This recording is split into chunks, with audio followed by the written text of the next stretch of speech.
Hello, I'm Michael Cantrell, and you are listening to the Prison Officer Podcast, a place to have a conversation about the forgotten cops that work in this country's jails, prisons, and correctional centers. A place for me to try to make sense of a career spent working inside the fence with some of the greatest people that nobody sees or recognizes for the important job they do to keep this world safe. If you love this podcast, hit the follow button, or better yet, share with your family, friends, or coworkers. Hello and welcome back to the Prison Officer Podcast. Before we get to our topic today, I just want to take a minute to thank one of our sponsors. Innovation has always been the key to success of Pepperball, and the Pepperball Blast is just one more way to deliver a payload that will distract, disorient, or incapacitate an inmate. This lightweight, refillable delivery system is perfect for carrying in a holster, in your pocket, or just holding in your hand as part of a cell entry team or a CERT team. Each reloadable blast cartridge contains up to 3 projectiles worth of PAVA powder. When the quick flip safety is turned and depressed, the PAVA powder is pushed out of the tube by a 1.8 gram nitrogen cartridge. This will quickly cover the inmate and saturate the cell.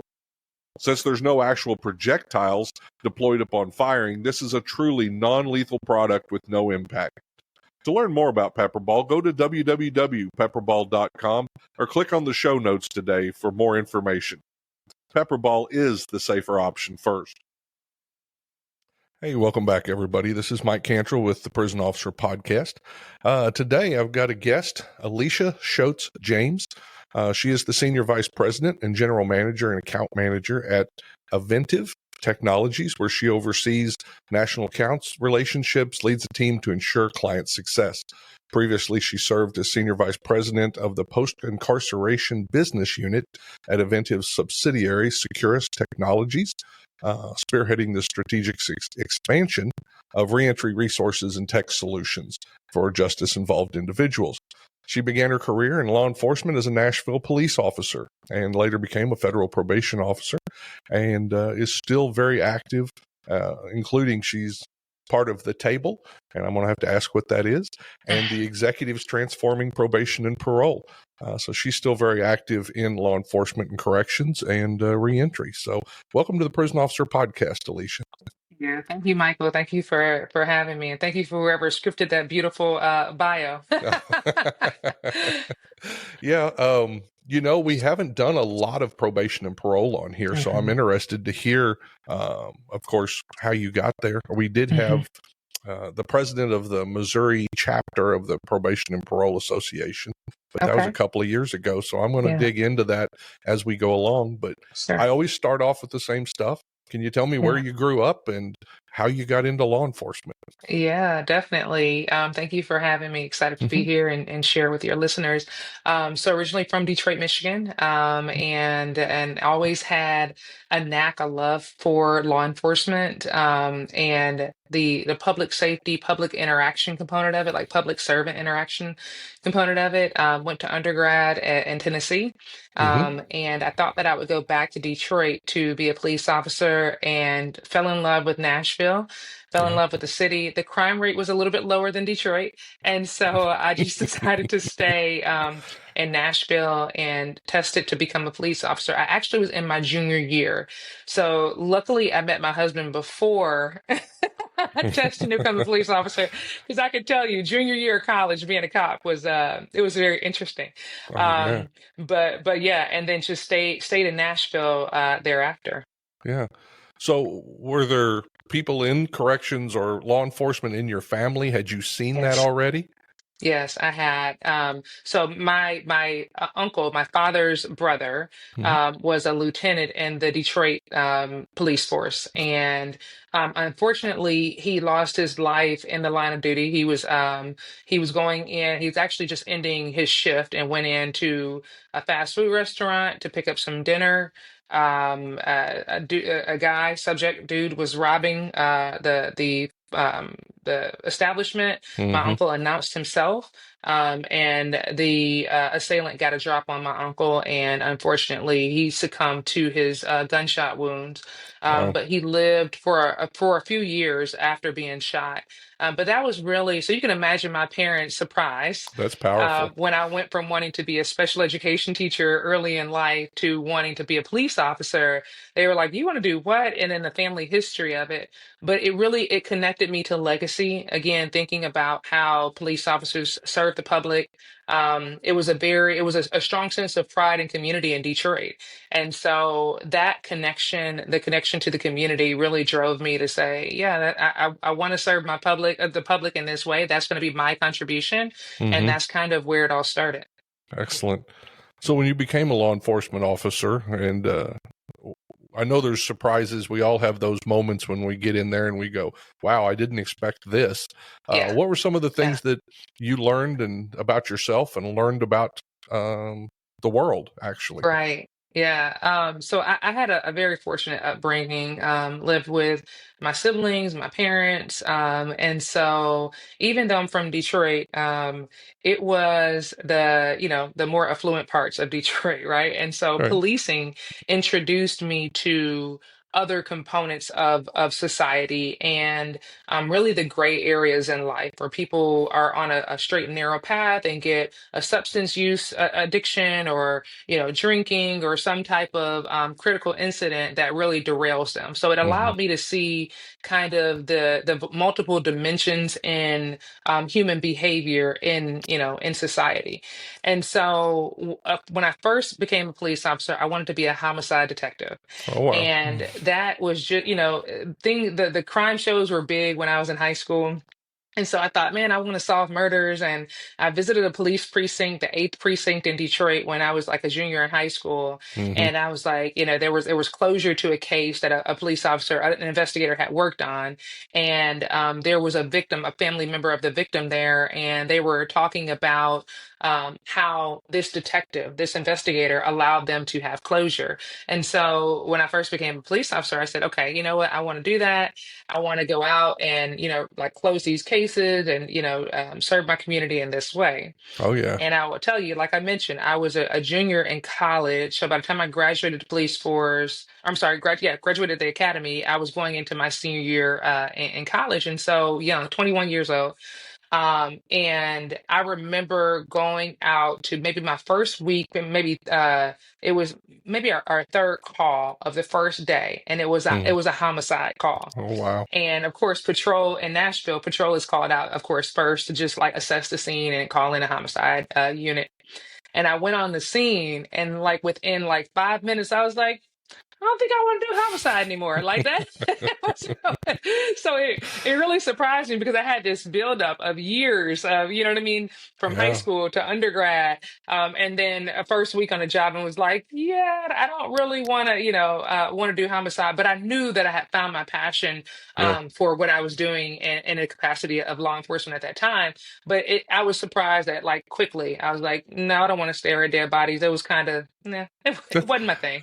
That's interesting because, you're right. The initial part of a homicide is here, and that's a whole Hmm. different thing than that closure at the end, which can be Exactly. so gratifying. Wow. Exactly. Yeah. Yeah. Yeah. So how long did you stay with the Nashville PD? 7 years. I was a Okay. national officer for 7 years. Worked patrol, worked a little bit of it in undercover investigations. I worked in background and recruiting, the training division. So I had an opportunity to move around a little bit within my Yeah. in my 7 years. And then we had um, like maybe every month where we had to go out and do actual patrol work to connect us with the community still, no matter where you were, if you were in training or whatnot. And I always will say during my tenure at MMPD, serving in patrol Hmm. and connecting with the community and just being abreast, like it's the vibrancy of that position that was probably my favorite in my law enforcement career. Nice. Yeah. Hmm. Um, so next thing you moved to was federal probation and parole. Yeah, How so did I how did did that come along? I know, right? So I had earned my master's degree. I had no plans of getting an advanced degree, but I earned my master's degree while I was a police officer. Hmm. And it really opened my eyes up. I thought about when I was a police officer, I thought about the way to move up was to make sergeant, lieutenant, captain, commander, and was kind of focused on growing in my career that way. And then I Right. thought about, okay, DEA, FBI, ATF, right? Like Tennessee Bureau of Investigations. And I thought about, okay, there's an opportunity there for me to grow my career that way. When I got my master's degree, I was open to, like, there are a whole lot of three-letter agencies out there, Hmm. federal agencies that people typically, like, I just was not familiar with. And I was fortunate enough to do a temporary duty assignment at the White House, actually, while I was a police officer. And during that 7 months, it really opened up my mind to think through what could be a possibility, in my career. And Right. I understood that the federal probation where I was in the Middle District of Tennessee. The role of a federal probation officer is still a law enforcement oriented role, but Hmm. it's much more adjacent to the court. You work within the court system, writing. You can write pre-sentence reports, pre-trial reports. Do supervision, and so it was almost a natural extension of after incarceration, right? So there's a very tactical. You lock somebody up, you work the case, you go and you testify in court, right? And then they serve their period of time, Hmm. and then that transition when individuals come out into the community, there's a whole host of work with that. And so I thought that it was unique enough and challenging enough, but very closely aligned to law enforcement, where I had the opportunity after I finished my master's degree, and that was a requirement. That was a prerequisite for Middle District of Tennessee, was that you had to have an advanced degree. And so I thought, Hmm. what better way to put that to use? And it was such an enlightening experience. Understanding federal law and understanding the judicial system at that time, like in that season of armed career criminal, and learning different statute, how to apply sentencing guidelines to Hmm. individuals who had been convicted of crimes to better inform federal judges. It just took me down a very, I think, a deep road with understanding criminality in a different way, right? Right. And understanding that while my previous experience as a police officer was very black and white, like if you're there disturbing the peace or you're committing a crime, then there has to be an intervention, and I have to restore peace as a police officer. But there was the gray areas in life that I saw much more abundantly during my time as a federal probation officer, Hmm. and then talking to individuals, family members, talking to victims of crimes, understanding that. And so you stand in the middle of kind of the instant offense that occurred, and then the individual having redemption at life and coming out and being more successful as they reintegrate into society, right? And Right. then driving accountability and structure for them. So it was a very unique role that a lot of people was like, I don't really understand that federal probation officers, have that type of scope, but it was very impactful. Well, I got to ask you a question, and this is something for me to learn from because Hmm. I've seen the other end of apparently what you did, which is Hmm. PSIs, Yes, yes, pre-sentencing yes, reports. So, yes. as a federal correctional officer, that Hmm. was something that we looked at, something that we Hmm. sometimes went and studied. So, Yes, for yes, my own information, can you tell me a yeah, little bit about what you guys do for that? Because it is such a yeah. encompassing It uh, is of their document. life. Yes, it's a very humbling experience, I will tell you, to write PSIs for federal judges, Hmm. because again, I had, you go to school and you get the degrees, whatever, and you have these life experiences, and then to be able to recount a person's life, to be Okay. able to with dignity and respect inform the courts, inform the BOP, inform every, all interested party attorneys about the individual with fact-based and resource-based information. It is definitely a lift. And sometimes those reports would be anywhere from 30 pages to 100 pages, right? Like Oh, yeah. you've seen that. And if the criminal histories are extensive, being able to appropriately calculate the criminal histories that go into that, And all of those calculations set the judge up for understanding the appropriateness of a sentence, right? Right.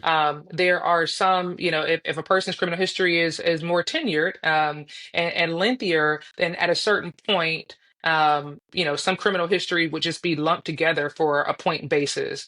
Right. But it was, I would say interviewing from everyone from the attorneys to any family members that can give insight to the incarcerated individual themselves, right? Hmm. Like understanding how their family members have played into kind of their experiences or their Yeah. lifestyles, right? And being able to articulate that story again in a very balanced posture Hmm. was something that, like you said, it's so many people who had to use a PSI, and it's so critical for sentencing and mandates of the court, judges being able to mandate the appropriate types of rehabilitation programming or education or suggestions thereafter, or even the probation officer Hmm. post-release or post-release supervision officer being able to drive compliance with the person, understanding, their background and history. All of that is the foundation for how a person moves forward. And Right. I've always, I mean, in that time, I really doubled down.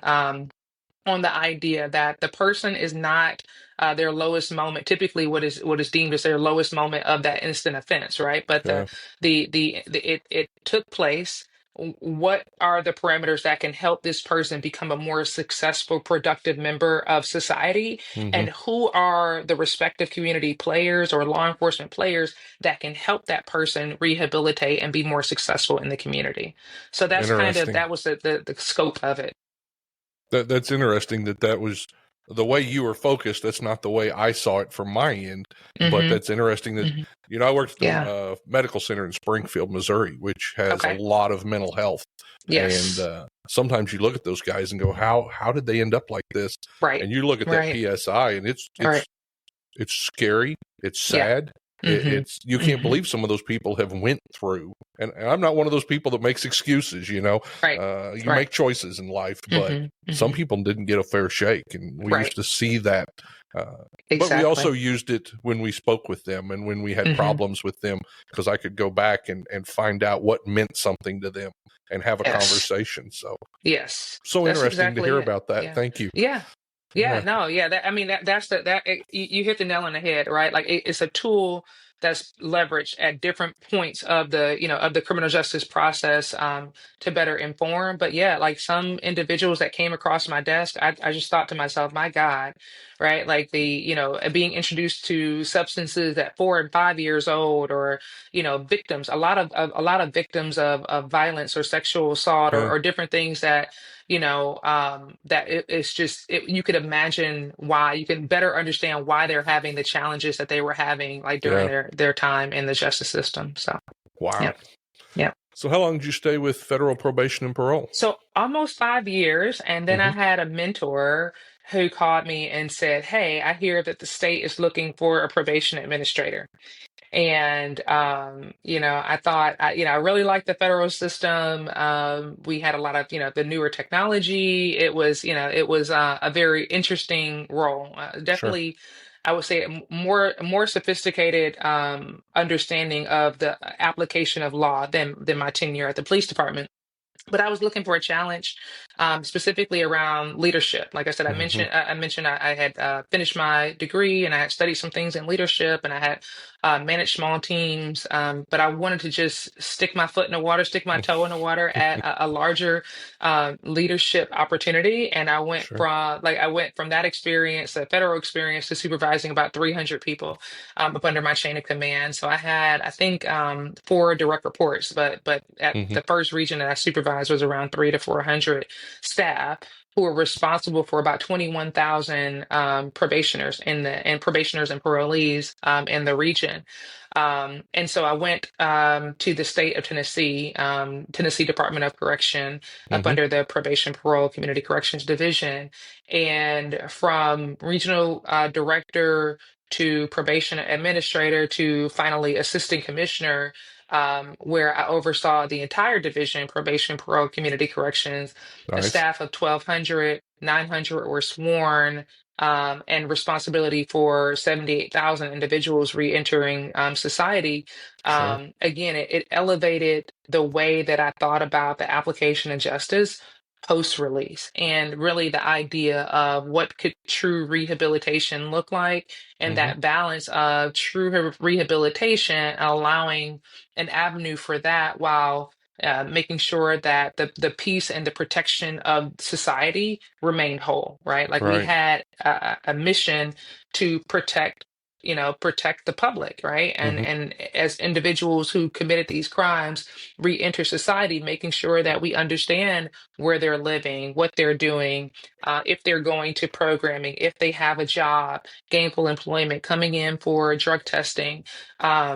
But that role, it definitely deepened my leadership experience, obviously supervising that many people over 95 counties. Um, Yeah. but leading 900 officers, right? Like people Hmm. who are sworn and had guns and drove marked cars or whatnot, a very different function than a police officer. Right. But the public perception around probation officers and their authority is similar, and so I had to artfully and distinctly draw that separation for the probation officers to be and parole officers to be impactful, but Hmm. understanding that our jobs were much different than traditional law enforcement, and we had a duty to the state to ensure kind of this to allow an avenue for a behavior modification for these individuals. The people who are up under probation and parole, they had already served their time. So our Hmm. job was not as probation and parole officers to be punitive and to, you know what I mean, like try to in some way de-incentivize success. If anything, we wanted to give them avenues to change their behavior and then, become productive members of society. Right. One thing I've talked about with correctional officers that I don't think gets brought out, and I think it's the same, you tell me, with probation and parole, we have more power, in one way to say it, take away somebody's freedom than Hmm. a police officer does. Yeah. Yeah. Yes. I can Yes. write a report and you gotta get 2 more years. Exactly. You can violate them and send them back, and they're going to go for Yep. 2 or 3 more years. And Yep. I don't think we look at that sometimes as the burden or the responsibility Hmm. that it Hmm. is. hmm Yeah, Yeah. that's very true. And when you think about it, like it's a tremendous responsibility, and that's why I think like the for me when I look at what at that point, looking at employees and the staff that we have around us, making sure that we had leaders that understood that we wanted to cultivate a culture where people respected, the power that they have, Hmm. and they're humanizing the experience. Now, listen, as much as like the old school police officer in me, right? Like I understand that, if there is an infraction that takes place and someone Hmm. needs to be held accountable, balancing that mindset and driving accountability with opening up the door and allowing an avenue for change. But Hmm. there were some people undoubtedly who did not take the help and Sure. who would not, you know what I mean? Like they did Sure. not respect the conditions of their release or their probation, and ultimately had to go back into an incarcerated setting, and it was appropriate. Right. And just like having, that's why I say, is it like correctional officers, probation officers, they're very unique positions because they may not be in that many LA, movies or whatever. It may not Hmm. be on the big screen, but they're key and critical roles for how justice is, administered in some ways Hmm. throughout the justice system. And it's an important role in society for sure. And I know corrections does, I know probation and parole does, but we also affect that person's lifelong feelings, understanding Oh yeah, about justice. And when absolutely. somebody feels like they've lost justice, because even, I Yes. mean, you've talked to them, they know that they're in there for what they did. Mm-hmm. There's no Mm-hmm. doubt about it. Yep. I accept it, and I'm going to do my Yes. time. Exactly. But we can steal that from them also by treating them wrong. Right, absolutely. I work closely with obviously the incarceration, the assistant commissioner that was over operations of the incarcerated individuals, and it was always a push and pull around how do we balance what that reentry process looks like, Hmm. making sure that the probation or parole officer are going inside the institution prior to release and making sure that we had continuity of services as they Right. release into society. And then, it's a coordination, right? And I Sure. think that if you lack that coordination or that continuity of services, individuals could not be, as successful because they aren't being introduced to here's a job when you first come out, here are Yeah. housing resources, here are mental health resources. And so it's key and critical. Yeah. One of the most impactful things for me, I started off at Missouri State Pen, which is now a Yeah. museum. That tells you how old Hmm. I am. And one of the first inmates I walked out had done like 35 years, and they Hmm. handed him a check for like $3.47. Wow. Wow. And the guard, we were guards back then, but Hmm. the Hmm. lieutenant said, "And don't come back." And my Mm, brain's just going, well, what do you think he's going to go back to? yeah. Yeah. We didn't give Exactly. him anything, you know? We didn't give them anything. Yeah. Yeah. Yeah. And you We're think better than about that even now. Right, exactly. I was Yeah. getting ready to say the evolution of corrections and thinking about like even my role. That's why I love what I do so much, Mhm. right? Like I mean the technology component, I know we're getting there, but I would be remiss if I didn't say No, this. Reentry today looks markedly different than reentry 10, 15 years ago in most cases, especially in the environments when we're able to deploy technology. sure. And I have the privilege of serving and partnering with over half of the prisons and jails in America, to be able to deliver secure technology that benefits the incarcerated individuals, but Yep. also benefits the officers. And I'm not gonna lie, like I think early in my career, I would have never understood the power of a tablet and how you can put education and reentry information on a tablet. Individuals they can consume that in their cell. They Yep. can consume that. Like when I was even when I was assistant commissioner, we didn't have tablets in our facilities, and we would have to wait until we had a seat in that classroom for John or Jane to go get the programming that they need. Hmm. That was a condition of release, and so it's a prerequisite for release, and that individual, would be maintained in that correctional environment. The cost associated with them treating them right, like that, everything operationally that goes around, Yep. keeping a person in custody. But when we introduce tablets into the environment, then now you take your 30 seats that you have available every month and you multiply that to what is appropriate for the content and education is being delivered. And now everyone has that equal access. So you think about just it's like a release of a pressure valve Hmm. from an operational perspective and then from a contention perspective from the incarcerated individuals. And something I've seen over the years from the incarcerated individuals, I've seen them go to the teachers and say, "Hey, I want to Mhm. learn this, but I can't Yes. sit in class."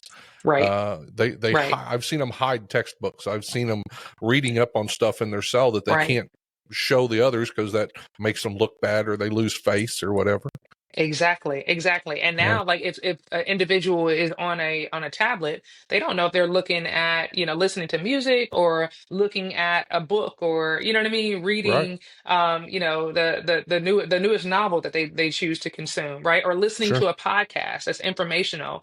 And so the idea of connectivity is for individuals, yes, to be better connected with their loved ones, right? We Hmm. want to facilitate phone calls and conversations and e-messaging and pictures of their kids because we want individuals to get out and have that connect. We want them to have a strong reintegration, right? Like Right. that's the point. Right. And I think that the evolution of correctional environments embracing that technology allows that facilitation to happen without interference, or operational, I guess, interference from administrators, right? So we're Hmm. always we're always thinking at Adventive Secures, we're always thinking about the officer, right? How does this technology that we're introducing into the environment, how does it streamline operations for the officer? How does it make the office or the environment more safe, more productive, keeps the incarcerated individuals calm at a lower pressure point, right? Yeah. I mean, all of those things are benefits that we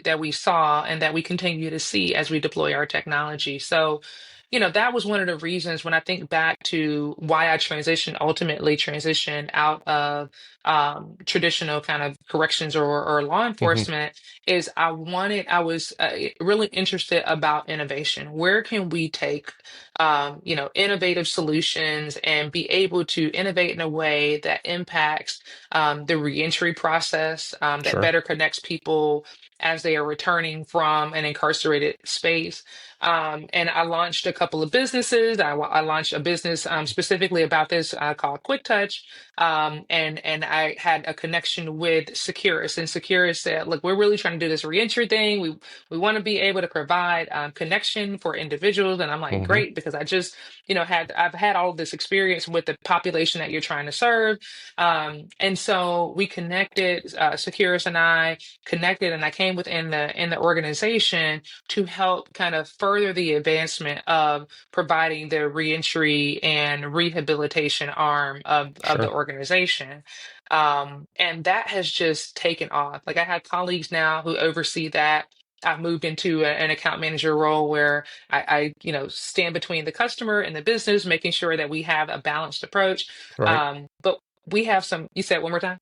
I just agreeing. Yes. Right. Yeah, yeah. Yeah. So we have wonderful people over our education system and people who have had the experience of working in correctional environments as educators, now working to strengthen our platform. Right. So it's just, I mean, it really is people ask me all the time, like, how did you wind up, like you were working as a patrol officer. How did you wind up in tech, right? Mhm. It was that hunger for solutions because I understand and I understood that government environment, sometimes you're so busy like making sure that you keep the bus moving, right, and keep Right. those wheels on the bus turning, that having strong partners that can come in and say, hey, here's a solution that you may not be thinking of because you're doing this mission critical work, and here's how we can collaborate to make Sure. your life and your job easier. So for people that don't know, kind of run me through what's a tablet look like? What's on there, the security Yes, that's involved, and what's the yes. options that they have? Yeah. So this is where I'm gonna have you like put up like populate an image of the tablet, Okay. right? Okay. So We can probably do that. right in the playback, we'll have the Yeah. image there.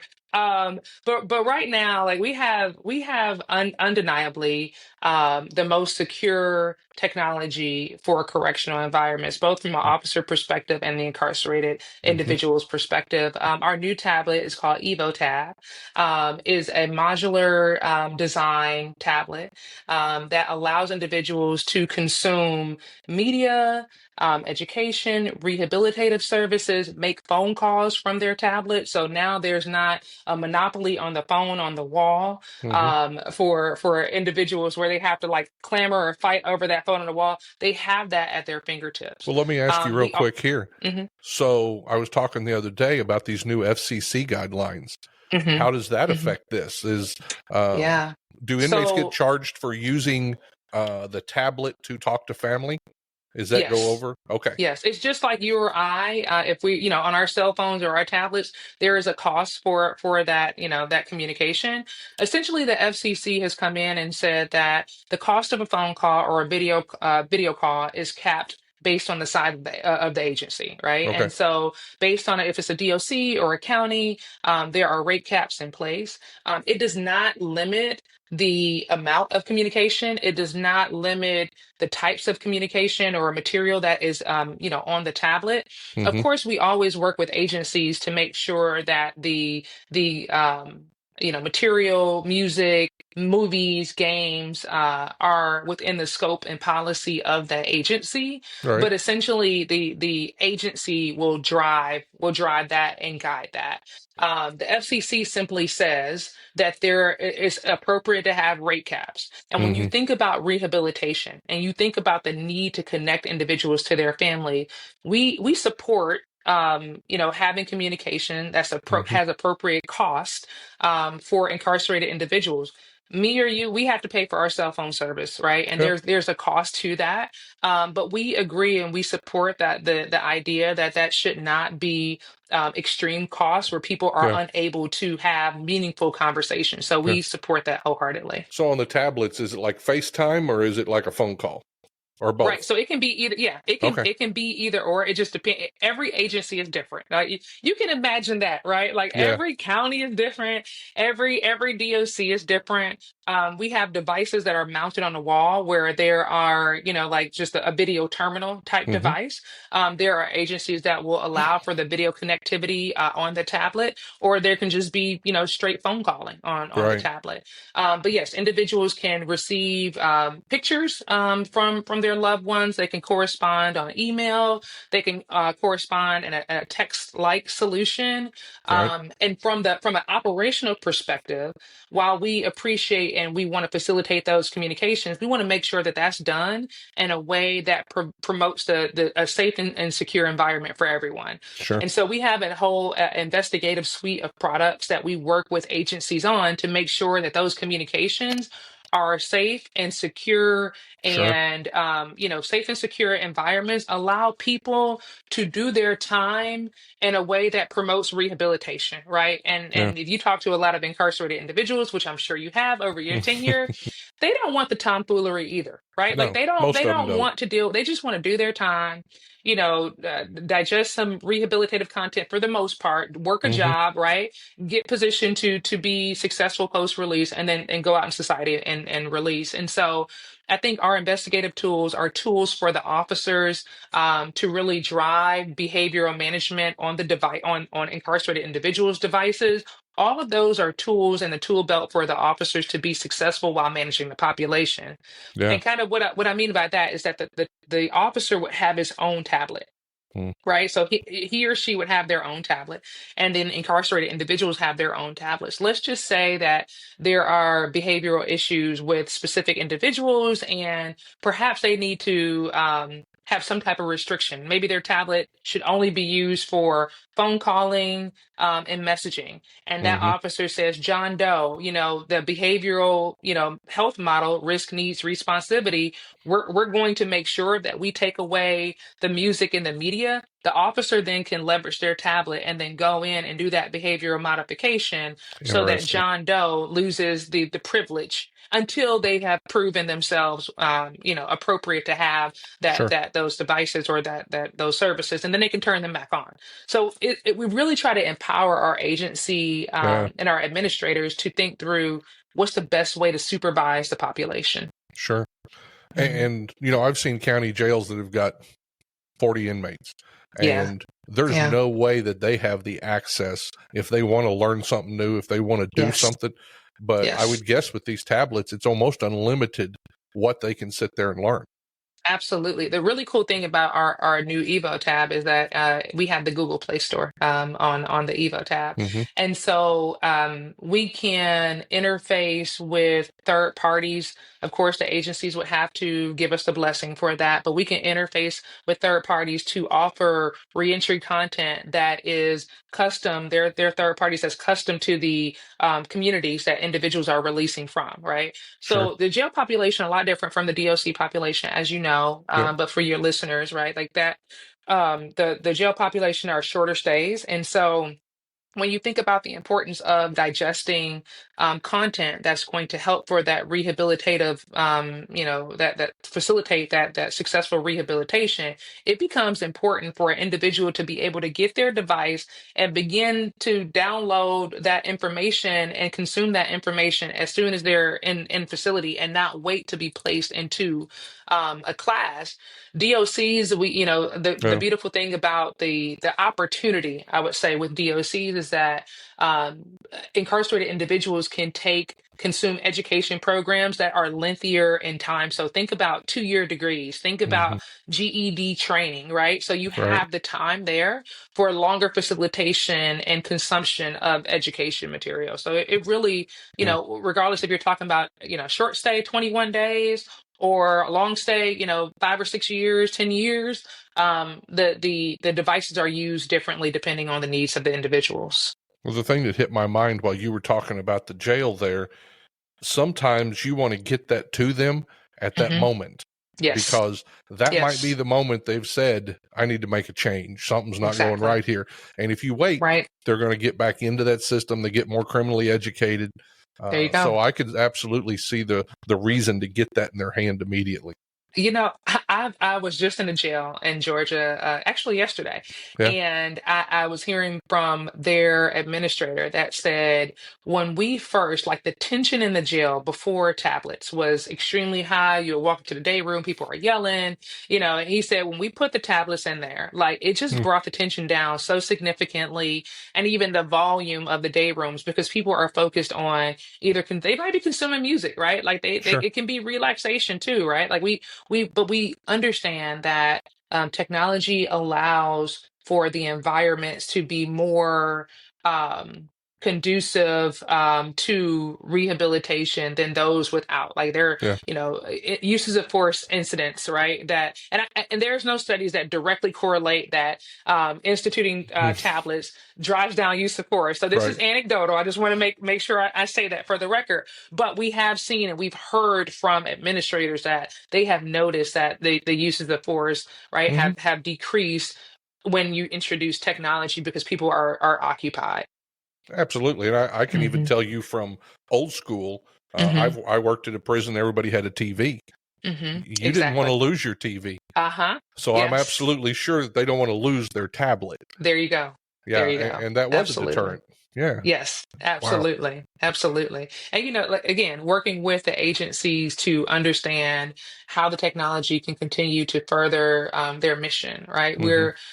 We are in partnership. We don't ideate in a silo. Like that's one thing with our agency or with our organization that we don't ideate in a silo. We make sure that we go out and we talk to leaders, we talk to practitioners, and we say, what do you need? What is Hmm. going to benefit you as operators in this environment?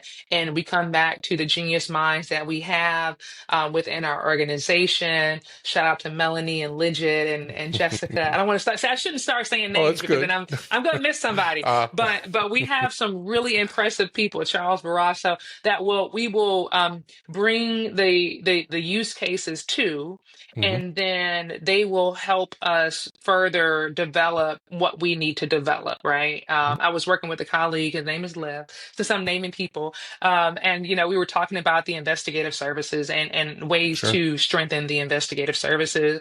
And I'm going to tell you, it wasn't, a couple months later that there was this first scope of how to advance that, understanding that our tools and our technology really as we move forward is we're a staple in the way that Hmm. prisons and jails are run in America, and we are dang proud of that. So, Yeah. and I'm proud to be a part of the team too.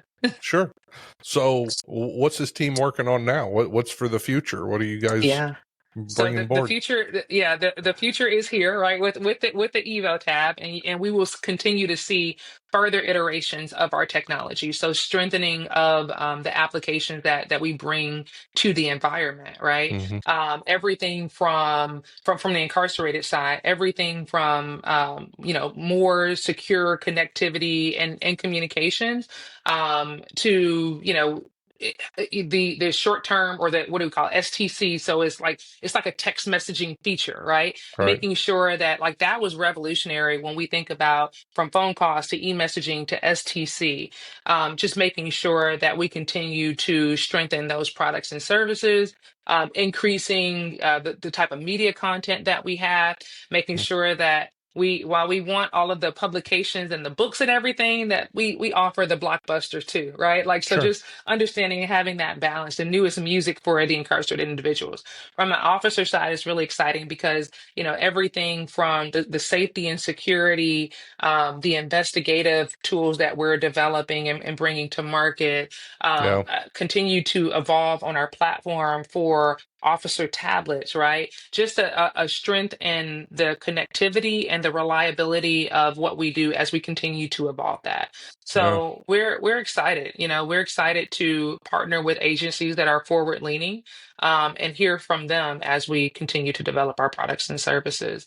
And I mean, selfishly, right? Like when I think about my time as a police officer, when I think about my time running an agency or as a federal probation officer, I wish that I would have had some of these tools and Mhm. understanding the content that people, either consume in an incarcerated environment, probation really doesn't know in America, like I would say in large part, probation really doesn't know what people or parole officers, they don't know what people are doing while they're incarcerated, Mm, right? And right. so if we had some type of digital receipt to say here's the content that was consumed, when we think about scoping reentry plans for individuals, that would be huge, right? Wouldn't it? And our connectivity, our tablets allow for that digital receipt of here was what was consumed, here are the hours that were spent on it, and we can give that to John or Jane Doe or the agency for, just the iteration of a success plan as they release into society.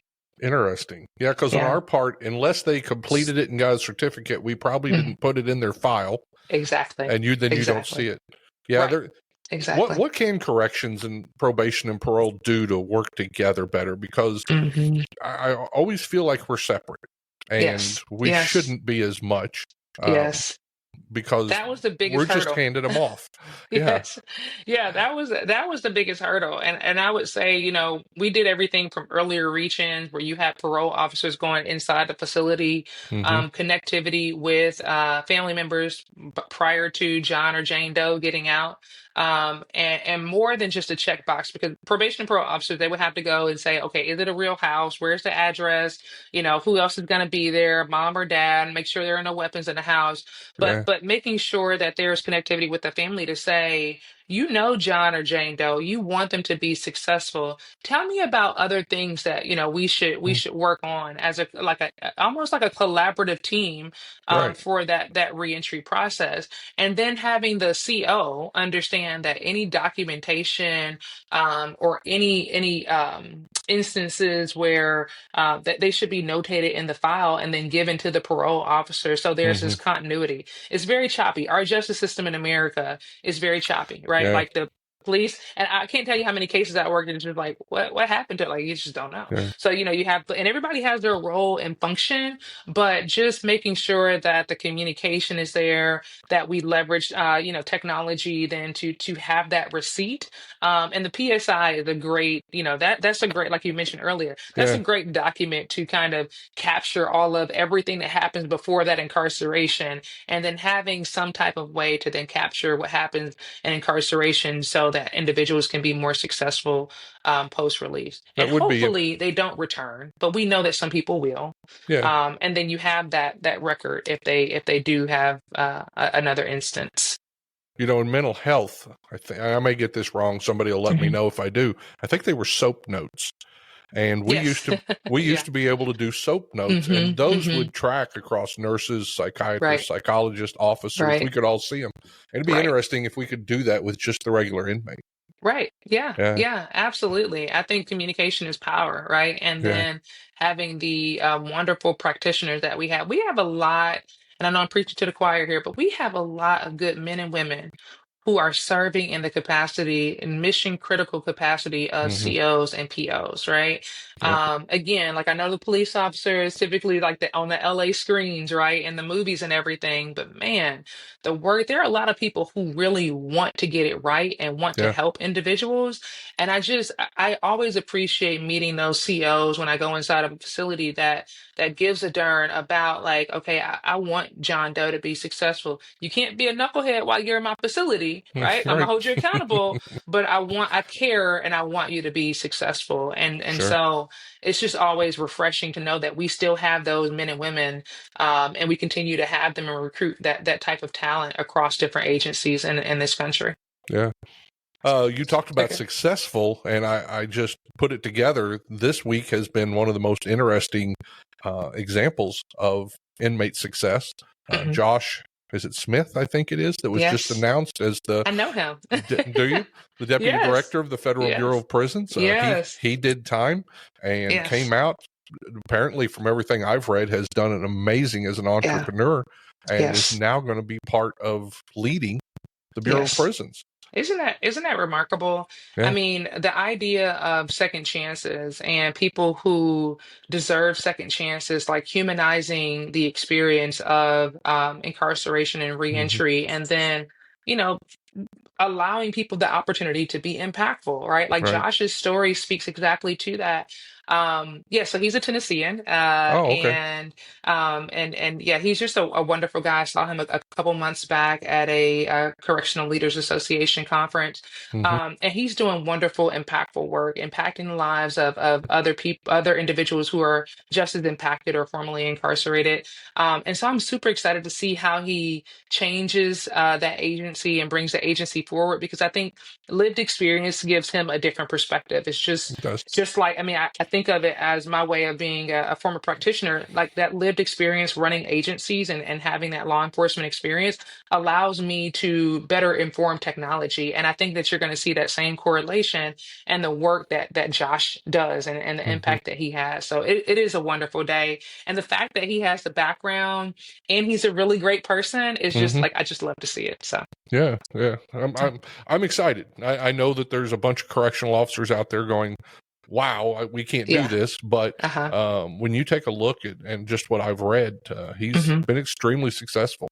Yes, He's exactly. shown And himself to have tangible made a work. change. Yeah, Yes, yeah, absolutely. yeah. Tangible work, like you can't deny that. It's almost like why can't we do it, right? Like Hmm. why can't we do so? I think we have to, I think corrections, law enforcement, we have to get out of the comfort zone. And look, that was probably the hardest thing to break earlier in my career and my ideation about like how to impact justice systems Hmm. is this is the regimented way, the paramilitary style that was like ingrained in me from day one. Sure, And, over time, I understood that we're dealing with complex people are complex. they are. And but for the grace of God, there go I. Oftentimes we'll say in the South, right?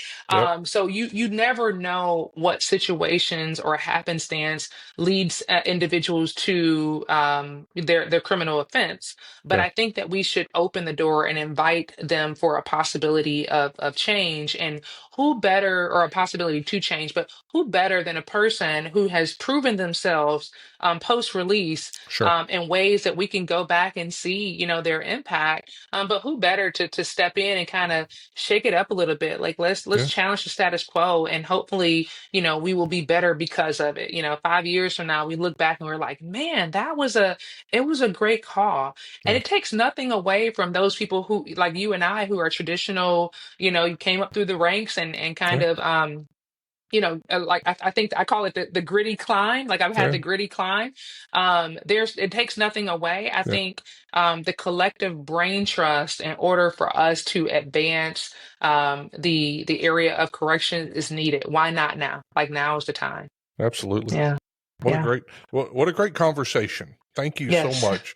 If people Thank want to get you. a hold of your and I'll put it down here in the show Yeah. notes, of course, with links and stuff, but tell people Yes. how to get a hold of you and your agent or your Yes. company. My fault. Yeah, so I'm all over LinkedIn. Certainly, please reach out to me on LinkedIn. I'm happy to talk to people and connect with people. Securus and Inventive. We will certainly add those in the show notes. But if you Hmm. Google Securus or Inventive, if you Google my name with the Securus or Inventive, like we'll pop up. So we're Yeah. everywhere, probably in a neighborhood near most of you. And yeah, I'm open to further dialogue and coming out and talking to anybody about our impactful technology. Well, thank you so much for taking the time to come talk Thank to you, us. Michael. And I Yes, learned a lot about probation and parole and tablets and your company, and I appreciate that. I think a lot of people absolutely. will be glad to hear it. Have a Absolutely. have a great All day. right. Thank you. Hey, before we go, I'd like to take a minute to thank one of our sponsors. Omni Real-Time Locating System is a company I've been working closely with for years. I'm proud to be a part of this innovative team that's developed the best real-time locating system on the market today for your jail or prison. Omni's PREA-compliant real-time monitoring technology is the very best way to track and record your inmates' locations, their movements, their interactions throughout every square inch of your correctional facility. Imagine getting an alarm the second an escape happens, or an alert that lets you know when an inmate's heart rate drops below a set level. To learn more about Omni, go to www.omnirtls.com. That's omnirtls.com. Or you can click on today's show notes to get in the information guide. Omni Real-Time Locating System is a powerful tool specifically designed for the modern correctional professional. If you haven't done so, please take a moment to like my podcast, or better yet, hit the subscribe button so that you'll be notified when the next episode comes out. Thanks for listening, and let's be safe out there. If you enjoy these podcasts, the best way to support the Prisoner Officer Podcast is to share these episodes with your friends or family on social media. Let me invite you to visit www.theprisonofficer.com. If you haven't already, check out the Prison Officer Podcast on Facebook and click that little follow button. Or leave us a message, or better yet, leave us a review. And if you're listening to us on Apple Podcast, Google, or Spotify, please click the subscribe button. Till next time, I'm Mike Cantrell. Watch your back, and please take care of each other out there behind those walls.